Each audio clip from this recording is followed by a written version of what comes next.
Haiti, I mean, I never really felt super unsafe there, except for a few times. We had moved to this new neighborhood, the one that I was referring to earlier. And so people didn't know us yet when this happened. And we were kind of, the foreigners who were, I don't know if they saw us as a threat, but they definitely expected for us to do something for them, not just to be their neighbors. And we'd actually moved there to try to get away from living where we worked. Yeah. So we just didn't know them yet. And we were living on the ocean. I mean, it was literally like an ocean and the cliff, and the houses were within walking distance. So there was a little beach down about a mile down the road. That was a private beach you could pay to get into. And we had some friends visiting he was a pastor from Tennessee, seminary friends and their young child, and our 4 children. And we all walked to the beach, and we're walking back, and we had our 2 dogs. And at the beach, we had an incident where there was it wasn't somebody that lived in our neighborhood, but he was a local fisherman, and there was some trash, and I guess our dog got into the box of trash, and I'd shoot it away. I didn't even eat it, but he saw an opportunity for just some money with some foreigners, and so he accused us of stealing a fish and had run ahead, and the story grew, and then the fish was it was like a sardine, but then it was 3 feet long, and this big literally, fish. So yeah. Anyways, the culture is very reactionary. And when he got this in his head, when we were ooh, the beach owner was sitting upstairs and she saw the whole thing happen. She said, "Leave them alone. Nothing happened. Don't follow them." But he had already gotten it in his head that he was going to get some money. And so when we were kind of oblivious because we just had Sandy kids and we're packing up to go and weren't even really aware of what was happening. And we had never really had anybody that hadn't taken no for an answer. No, we're not going to buy that, or we're not going to do that. And he ran ahead of us, and there's a cliff on one side and the ocean on the other, and ambushed us on this path on the way back to our house. And we had a couple neighborhood kids, and then our friend's son, our 4 kids. Some of them were small children at the time. And he said he was going to kill the dog, and he threw a big rock and hit the dog in the head, and the dog's bleeding everywhere. And I'm trying to, of course, console the dog. And then he's picking up more rocks to throw. And Eric just grabbed him by the arm and was no, you're trying to get the rock out of his hand. Dude, wow. No, there's little kids. And Eric deterred him, and he ran on ahead. Well, Eric decided that he should go back and talk to the beach owner because we were working with a local school at that time that always would take the students to that beach resort. It wasn't a big resort. It was just this local beach. And we had a relationship with the owner, and we had that relationship because we had been going there for a while, and the school had before we even moved to that neighborhood. So he said, "I'm going to go back and talk to her and tell her, this can't happen if you expect us to bring visitors, right. and neighbors. We just paid all these for these people to get into Not good for your property." And so he went back to have that conversation with her, and I walked on ahead with our friends and the bleeding dog. And as I'm walking along the path, and the kids were with you. Mm-hmm. Yeah. It was our 2 friends from Tennessee. Okay. And their son, who was about 7 at the time, Mm-hmm. and our boys who were 5 and 7. And did the dog make it? The dog is in San Marcos, Texas now. All right. This dog is 9. This dog has 9 lives, but I did not think the dog was going to make it. The dog was definitely. We thought it was on death's doorstep. Had a big hole in its head. I almost asked one of those questions. Yeah, the dog. I know. Yeah. The dog made it. Okay. Somehow the dog made it to America. But on the way back, I kept hearing little, people along the road saying things like cochon, volé, which means pig, stealer. And I'm going, I didn't know a lot of Creole at that point, but I knew what those things meant. Yeah. And I was thinking. And you knew they were referring to y'all. Yes. And I was like, why are they saying that? And it dawned on me that this guy had run ahead and that he had said some things. And so my heart was pretty aware that we needed to be cautious, but we had wet, sandy kids. Our friend had been attacked by sand fleas at this beach. She was in pain. Our dog was bleeding. That nobody else, they were just wanting to get to the house. So we round a corner, and our gate was about the third gate right around the corner. You have these big metal gates in Haiti with bars on everything. I mean, Yeah. I always call the houses kind of like look like jails a little bit for security. I mean, we could just bar ourselves in at night. And so I had to open this gate, and we had a Haitian lady that lived with us, and she saw us coming from the balcony and let us all in. And when we started around that corner, I said, everybody just get in the gate, just get in the gate, just get in the gate.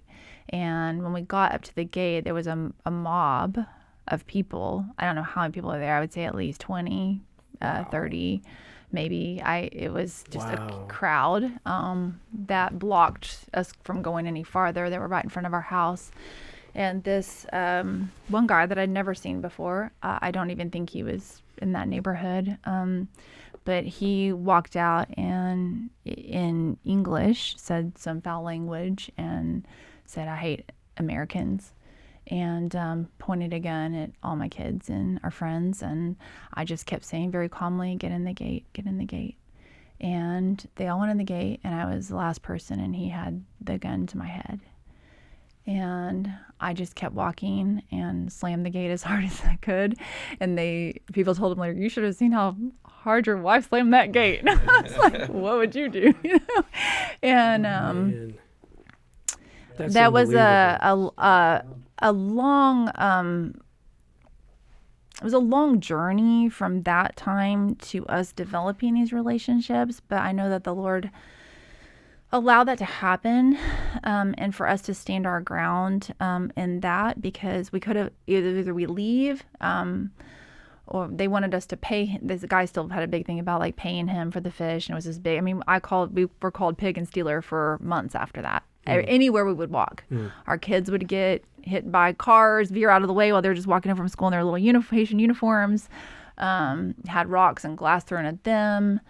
People were not happy. And you would think, like, as a missionary, like, if you're not invited to be there, people don't want you there, like, why are you staying there? And so that was a big, Lord, do you want us here? Like, are we supposed to stay here in this? And I had a lot of anger come up for me during that time, because we really hadn't done anything wrong, and we were living peaceably next to them. Do you think that maybe, I mean that was the catalyst in this situation, but do you feel like eventually those tensions were going to arise out of something? Sure. Like almost they were just looking for an excuse to, Sure. valid or not, Yeah. they were going to hate you for something. It was a right? test. Yeah. But some of those people in that mob ended up becoming some of our dearest friends. Hey, how yeah. did that happen? Remember that rock you threw at me? Yeah. You picked a small one for me. I felt some love there. That was cool. We stayed. One of our mentors, they were second-generation missionaries in Haiti for over 70 years. And when I asked her, they're both buried in Haiti, and she was 96. And when she was about 91, I asked her, "Eleanor, why, like, how did you stay for so long?" And she said, "Because the Haitians said, 'Thank you for finding us worthy of your staying.'" And most people, see Haiti as a worthless country. Yeah. That's not But doing anything for society. But they're beautiful people. And so, we didn't think we would be there more than 2 years, and the Lord just kept us staying. And I mean, if it was just up to me and my flesh, I would still be there. That's where my heart is. That's where I want to be. We still have a house there and stuff there, and haven't been able to get there for 2 years. Because of the gang wars that are happening and the road closures. Like, I'm just blocked in on every side. I can't get there. But that incident, God did a big work in my heart through surrendering just the issue of justice, and like, this isn't right, this isn't fair, and being angry about certain situations that were happening to us, even things like, everybody else had electricity, we didn't have why when even the government's giving electricity do we not have? Well, they were like stealing it from us, and just things kept happening, and then I was like, and it could have been a I hate them situation, and at times it felt that's Sure. the feeling that was in my heart. And I really had a moment of just, Lord, how can I feel this way about the people that I'm supposed to be serving? And it was kind of, it was really the Holy Spirit, just like the time that he said, go to Odessa. I literally, You recognize the Lord that. his voice just said, there was no justice for Jesus this side of heaven. And, on that walk to the cross, and while he was on the cross, where did it look like the justice was there? If we're to fellowship in his sufferings and reflect his light to a broken world, that's what this is supposed to look like. And it just grew my trust even more in my relationship with the Lord. And I just had come to like a crisis of surrender, that no matter what happens and no matter how painful that is, that it's okay, that I'm supposed to show grace. And it's that grace that when someone doesn't deserve it, because I certainly don't deserve grace, and none of us do, but that God demonstrated his grace because we were sinners and Christ died for us. And so because of grace and giving that, then I could experience peace in whatever situation was to come. And I think from that moment on, I mean, there's been lots of times, and times with my adulting kids, and, where I have given up that peace, but I've always been able to circle back to it. And I know that's something that, going back to my dad, that my parents taught me, just not just to trust the Lord, but that the Lord is our trust. That he is our confidence, and we don't see like the justice in a situation, that we're supposed to look to Jesus in that.